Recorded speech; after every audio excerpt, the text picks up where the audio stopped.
Michael Nagy here with Jiggy Jag TV and Discoveringbands.com. And for everyone watching, to share this video on my channel and help support the awesome artists I feature. And today I'm here with SINE. How you doing today? Hey, great. Great to be here. Thanks so much for having me. Yeah, anytime. It's great to have you. And you want to start off and give us a little history about the project? Well, I originally started as a drummer, and I was playing in bands in Austin, Texas. And it wasn't until about 2016 that I figured that I wanted to start my own project, and that's what SINE became. So, yeah, so we started, well, actually, I started back then, and I was learning Ableton and just getting everything together, and had a few friends that wanted me to help, wanted to help me kind of put this band together. So that's originally where it started. Awesome. Yeah, for being a recent project, it looks like you're putting out a lot of music recently. Yeah, well, I guess I've had a lot of time. I think we've all had a lot of time in the last 2 years to do some stuff. So it's continuously growing and evolving. And I want to comment on your videos. The visuals on your videos are pretty amazing. I really like the visuals. Thank you so much. I appreciate that. My very first video that I did for SINE was for a song called Feed the Vultures, which is on our first album called Insomnia. And that one, I really wanted to make it really beautiful and professional, so I hired a bunch of people to help me with it, because I wanted my first video to come out and look really awesome, which I think it did.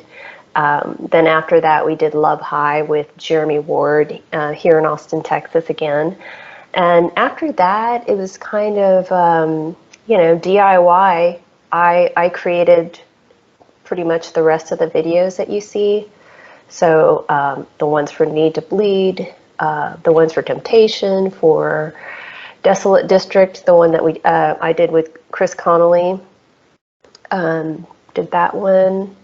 I did the most recent Adrian Sherwood remix video. So, this project has been pretty much all encompassing me. So it's like, but definitely out of necessity. It's been hard to get out and really shoot music videos and things. So I just decided to create them on my own while I could. That's awesome. How did you learn how to do that stuff visually? Did you go to school for that, or you just learned that? Or? Yeah, I did not go to school for any of that. I did, I went in for graphic communications was my major in college, but really didn't get into film and video making until just recently. One of the things that kind of motivated me to do it was the pandemic, and everything was shut down. So it was really difficult to play live or do anything else. So I got Adobe Premiere and just started to learn it. And I think through my graphic design experience, because I've been doing that for a living for a while, that helped me kind of migrate into the video world a little bit, because I had a bit of an understanding of how video worked, but never really did it myself. So it was kind of a learning process, and one of the largest things that I did with that was create the Villains Wear Black Presents television show. So that really helped me learn how to use video editing software, and from that, it's just art and editing, put it together, and make it happen in the best way I could, and film myself the best way I could. So, yeah. Your stuff has a little darker style to it. And where do you get your inspiration from? Different bands, movies? Or where does some of that inspiration come from? Well, I would say the root of me is Depeche Mode. They were my and always will be my #1 band and influence. From there, a lot of the other bands, The Cure, Nine Inch Nails, I was a big Erasure fan. I kind of draw all of my influences from the music that I listen to, and also sometimes the events and happenings of the world. So it really comes from everywhere as far as like where I get my inspiration. And as far as like the the darkness part comes in because I'm just really rooted in that. I love electronic music. I love kind of the emotional expressions of it all, whether it be sad or angry or whatever that is. I think it's a powerful human emotion. I think it's something that people write about a lot, and we pull a lot of inspiration from those things. And sometimes it's personal, and sometimes it's just my observations of humans in general. So a lot of the songs that I write are not necessarily true stories or personal accounts, but sometimes they are. So it's kind of a mix of everything that I pull in as a human and then process it and then put it to dance music or whatever. Awesome. Tell us about your latest single, Attack. Oh, yes. So Attack is a forthcoming, actually the song itself is forthcoming as a single, but we decided to release this remix of the song by Adrian Sherwood. And I was very honored to have an Adrian Sherwood remix, only because, again, I'm a Depeche Mode fan, and I liked all the bands that he worked with in his, in the 80s and stuff. So I have several vinyl, 12-inch singles and things from Depeche Mode that have his name on it. So I'm looking at that, and I'm looking at mine, and I'm like, wow, I have one too. So, but the label that I'm on is called Emergency Hearts, and Scott Crow is the owner, and he's the one that listened to my music and thought, oh, we should get you an Adrian Sherwood remix. And so that's kind of how it happened. Was he decided that he wanted to put us all together, and I actually love working with Adrian. It was great. And one thing that he said about me, that I asked him if I could use this quote, and he said yes. He said that I'm perfectly moody. So I'm like, oh, Adrian Sherwood said I'm perfectly moody. Yeah, I'm going to wear that on a t-shirt now. So that's really how it happened. And he's been truly lovely. And through the work that we did together, I'm also now working with his daughter, Denise. And I did a remix for her called a song called Sweet Love, which I love. The song is so good. So I've been working with her, and probably we'll do some more. So, we'll see. Hopefully there'll be another SINE Adrian collaboration down the road. But yeah, I'm honored. He's legendary and so sought after, and I love the dub vibes too. Like the way he kind of dubbed out the song. It was a little different take, but it's beautiful. I love it. I like it a lot. Yeah, I really like it myself.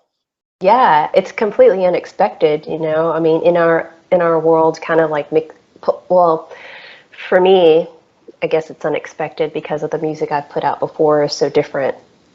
But I love the diversity, and that's what makes collaboration so great for me, is I don't want to stick to the same types of sounds and same types of vibes. I always want to branch out and explore what's I guess where I could take SINE. There's no limits. And what do you have coming up in the future? Like, what are you currently working on?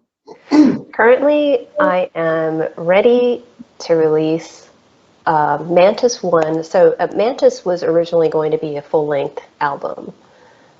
When I presented it to Emergency Hearts, Scott was like, oh, no, we can't put all this good stuff out all at once. We got to break it up. So he decided that we would do a 3 EP kind of trilogy type of thing with it, which I thought was interesting. And so now we've got Mantis 1 and 2, and then the third one will be out probably much later this year. And that one actually will probably have quite a bit of songs on it. But the first two are going to be new music and collaboration. So really, I'm looking forward to that. And I wanted to put Mantis 1 out last year, but because of, everything keeps getting pushed back and production times, we just have to do it probably in March, I'm hoping. So, yeah. And also on my birthday, March 4th, I don't know when this airs, but we have some special stuff coming out on our Bandcamp. So that's going to be something to look forward to. Awesome. Well, happy birthday coming up. Thanks. And you say collaborations. Can you say some artists that you're working with that maybe you haven't mentioned? Or? Yeah, I am working with Mark Pistol. Mark Pistol is known for Consolidated. He's quite an amazing producer. So he and I have been working on new SINE music, and we just recently, well, just about completed a brand new song that is going to be on Mantis 2, and it's fabulous. I love it. It's perfectly dark and perfectly in your face, I guess. So I've been working with him. I've also been working with Mark Stewart. He and I kind of have done an alternate version of one of my songs on Mantis. So this again is an unreleased song that he and I have done a new version of it. And I believe that Adrian Sherwood is going to be remixing it. So it's kind of, it sounds a little funny, but it's more than a remix. It's almost like a SINE versus Mark Stewart type of thing.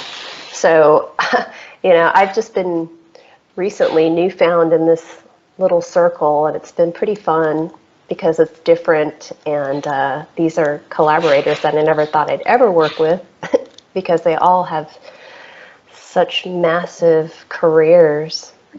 So that's what's been happening. And as far as other collaborations down the road, I'm not sure what. I know I've had some talks with people, but we have yet to really start anything as far as like collabs. But right now it's just those guys, and it's been a trip, real trip. Awesome. Now, if people want to find you online on social media, look you up, get your music, how do they do that? You can find me at emergencyhearts.com, which is the label, or you can get things from me at sineofficial.bandcamp.com. And currently the website is sine.band.